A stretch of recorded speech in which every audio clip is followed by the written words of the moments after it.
Hello everyone. PM की बाल मानो आग बबूला थे। ईरान युद्ध के अगले कदमों को लेकर डोनाल्ड ट्रंप और नेतन्याहू के बीच तीखी फोन कॉल पर हुई बहस। यानी जो पीएम है बहुत ज्यादा गुस्से में था और ईरान युद्ध को लेकर उस अगले वाले कदम को लेकर काफी डोनाल्ड ट्रंप और नेतन्याहू के बीच फोन कॉल पर तीखी बहस हो गई है। पृष्ठभूमि ये पूरा विवाद ईरान और इजराइल के बीच सीधी सैन्य टकराव से जुड़ा। हाल के समय में दोनों देशों ने एक दूसरे पर मिसाइल और ड्रोन हमले किए हैं। यानी ये जो विवाद ईरान और इजराइल दोनों के बीच टकराव हुआ है और हाल ही में दोनों देशों के बीच जो मिसाइल और ड्रोन के हमले हुए हैं, इस टकराव की मुख्य वजह निम्नलिखित है।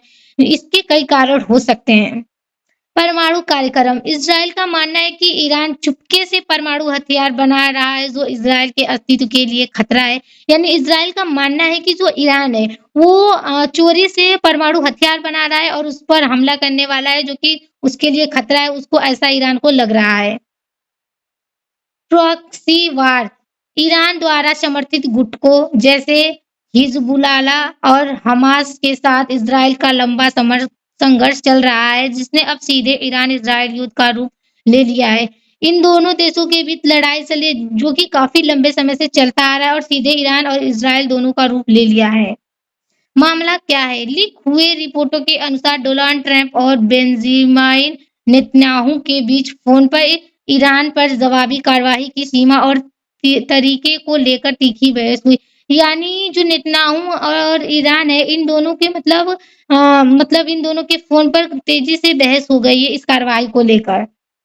ईरान कब अगला कदम और उसकी रणनीति। परमाणु कार्यक्रम में तेजी। अगर ईरान को लगता है कि इजराइल और अमेरिका मिलकर उस पर बड़ा हमला कर सकते हैं, यानी जो ईरान है उसको लगता है कि इजराइल और जो अमेरिका ये दोनों देशों मिलकर उस पर हमला करेंगे तो वो सुरक्षा को लेकर अपने परमाणु हथियार बनाने की प्रक्रिया को तेज कर सकता है। उसको अगर ऐसा लग रहा है कि जो ईरान और अमेरिका है अगर उन दोनों पर हमला कर रहा है तो वो अपने परमाणु हथियारों को बनाने में काफी तेजी कर सकता है। रूस और चीन का दखल। ईरान इस स्थिति का फायदा उठाकर रूस और चीन के साथ अपने सैन्य और आर्थिक संबंधों और मजबूत करेगा। जो ईरान है इस स्थिति का फायदा काफी तेजी से उठाएगा और जो चीन है उसके साथ अपनी आर्थिक जो संबंध होते हैं उसको मजबूत करेगा जिससे मध्य पूर्व यानी मिडल ईस्ट में अमेरिका विरोध एक नया ब्लॉक मजबूत होगा जिससे कि जो मध्य पूर्व में अमेरिकी विरोध है ये इनके जो ब्लॉक हैं वो काफी मजबूत बनेंगे। तो विवाद की वजह। ये बहस ईरान के साथ जारी सैन्य कार्रवाई और उसके खिलाफ अगले कदमों को लेकर हुई है। यानी ये बहस उसी पर हो रही है कि आने वाला जो कदम यानी जो टकराव है उसको लेकर ये विवाद खड़ा हुआ है। तो रणनीति मतभेद क्या है? नेतन्याहू ईरान पर बड़े और निर्णायक हमले के पक्ष में जबकि ट्रंप मध्य पूर्व में युद्ध को सीमित रखना और अर्थव्यवस्था को बचाने के लिए बड़े हमले को टालना चाहता है। जो नेतन्याहू है वो ईरान पर तो काफी बड़े-बड़े हमले के पक्ष में है, लेकिन जब ट्रंप अपना हमला करता है युद्ध को तो उसकी जो अर्थव्यवस्था है वो बचाने के लिए हमला को टालना चाहता है। देशों के बीच संबंध क्या है? अमेरिका और इस्राइल के बीच के संबंध की बात करें तो दशकों पुराने इस संगठनों में पहली बार गंभीर अविश्वास दिख रहा है। यानी अगर देखा जाए ये 10 साल पुराना जो गठबंधन में पहली बार ऐसा दिखाई दे रहा है कि दोनों के बीच अविश्वास दिख रहा है। ट्रंप के आने से इस्राइल को जो खुली छूट मिलने की उम्मीद थी वो अब शर्त में बदल रही है।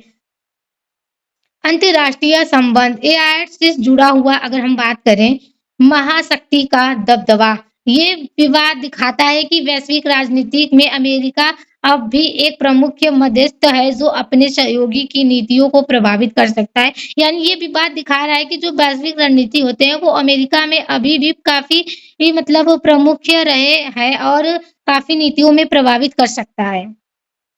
ऊर्जा सुरक्षा से जुड़ा सप्लाई चेन की सुरक्षा।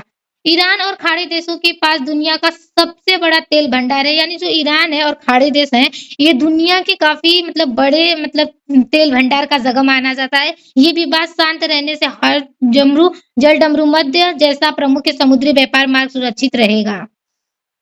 राजनीति पर प्रभाव। युद्ध रोकने से कच्चे तेल की कीमत स्थिर रहेगी जिससे भारत का बजट सुरक्षित रहेगा और देश में महंगाई नहीं बढ़ेगी। अगर युद्ध रुक जाता है तो कच्चे तेल की कीमत में गिरावट नहीं आएगी। भारत को अमेरिका, इस्राइल और ईरान दोनों गुटों के साथ अपने व्यापारिक और कूटनीतिक संबंध संतुलित रखने में आसानी होगी। इससे जो अमेरिका और इस्राइल, भारत, ईरान है इन सभी को साथ संबंध अच्छे हो सकते हैं और संतुलन बना रह सकता है। संभवित इज़राइल बैकफुट पर आ सकता है, जिससे मध्य पूर्व में एक बड़े क्षेत्र या तीसरे वैश्विक युद्ध का खतरा टल जाएगा। खतरा ये है कि वो टल भी सकता है। लाभ ट्रंप के दबाव से इज़राइल पीछे हटेगा, जिससे एक विनाशकारी विश्व युद्ध होने से बच जाएगा। यानी जो ट्रंप है उसके दबाव से जो इज़राइल है पीछे हटेगा और विनाशी युद्ध जो होने वाला है उससे बच जाएगा। हानि हमला टालने से ईरान को परमाणु बम बनने आने का समय मिल जाएगा। अगर ये युद्ध टल जाता है तो परमाणु बनाने के लिए ईरान को काफ़ी समय मिल सकता है। निष्कर्ष ट्रंप और नेतन्याहू के बीच का ये विवाद दिखाता है कि अमेरिका जब इज़राइल को खुली छूट देने को पक्ष में नहीं है। यदि ट्रंप युद्ध रुकवाने में सफल होता है तो ये वैश्विक शांति और अर्थव्यवस्था के लाभदायक होगा। अगर ये युद्ध रुक जाता है ट्रंप और नेतन्याहू के बीच का तो काफ़ी शांतिपूर्वक देश में बनेगा, लेकिन ईरान को परमाणु शक्ति बनाने से न रोक पाना भविष्य के लिए खतरा हो सकता है। Thank you everyone.